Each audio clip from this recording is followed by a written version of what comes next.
Hey everyone, iCTV tuning in with the story time for you.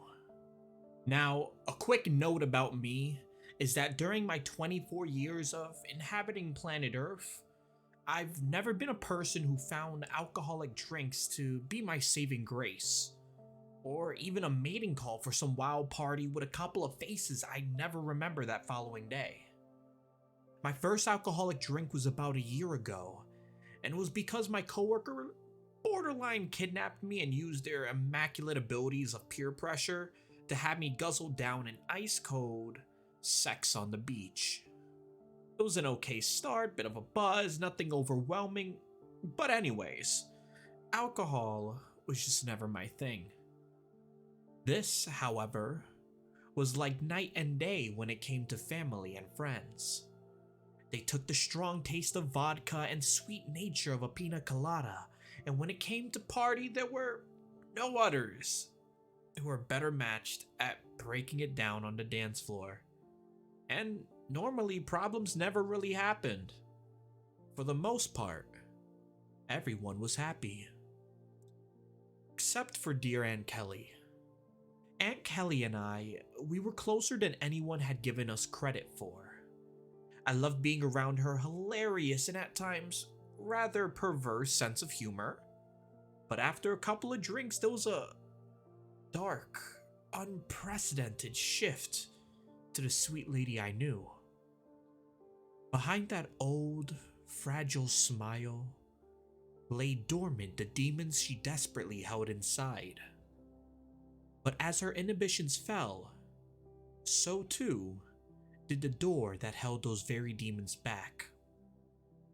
It wasn't the first time, nor the second or third, but when Aunt Kelly had one too many beers, you'd hear slurs come out of her mouth like a frenzied sailor. This, that, and not given about how she'd talk to people. She'd even grow violent.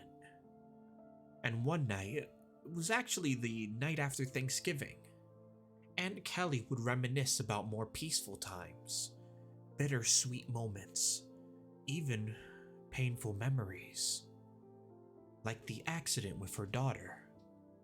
She left me a voicemail that night, and as I heard her shaky words mutter a drunken language I wasn't too familiar with, I knew I had to head over.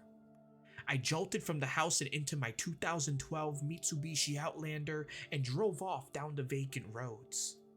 "I'm so sorry," her voice had echoed in my head.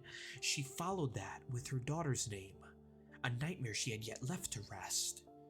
And after 15 minutes of time, I buckled the car down to a halt, buried tires in a mouth of dirt, and Aunt Kelly's door was left wide open. "Auntie!" I yelled out, my heart shaken by the broken glass that introduced me at the doorway and another bang upstairs that left me breathless. I ran upstairs as fast as I could and took a short turn, barging into her room, where under the flickering orange light of a broken lamp, you could see the remnants of chaos strung through like a tornado hit. Empty flask, a crumpled Budweiser, and dozens of cigarettes crushed upon the floor. Aunt Kelly was in the corner with her daughter's baby blanket clenched in the palm of her hands.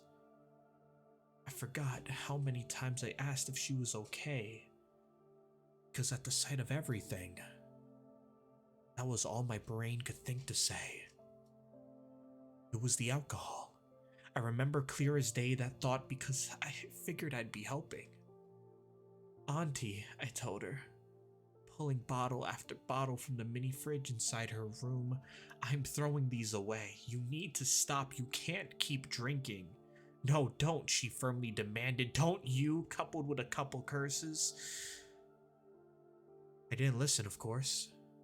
See, I was a huge fan of Lifetime movies and anything similar at the time, and I thought if I dumped all of it, every last drop, she'd magically be better.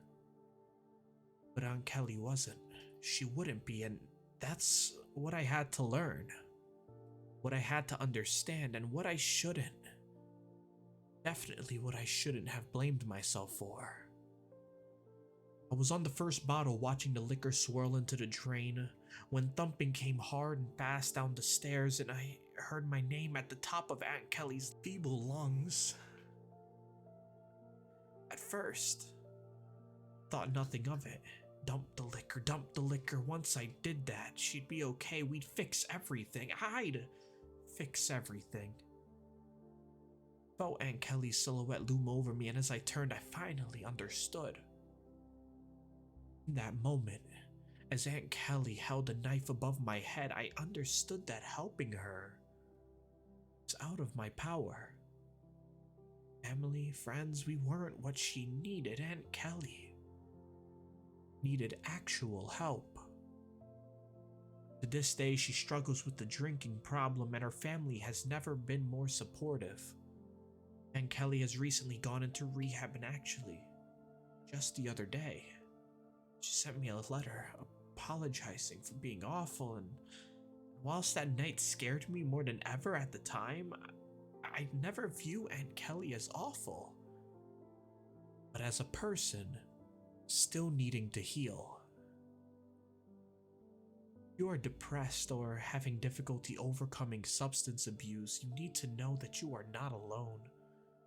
There are people out there who have walked a mile in your shoes, and there are also people willing to help, tons of people. Free resources lie within a single search, and down below in the description, you'll see some places to start.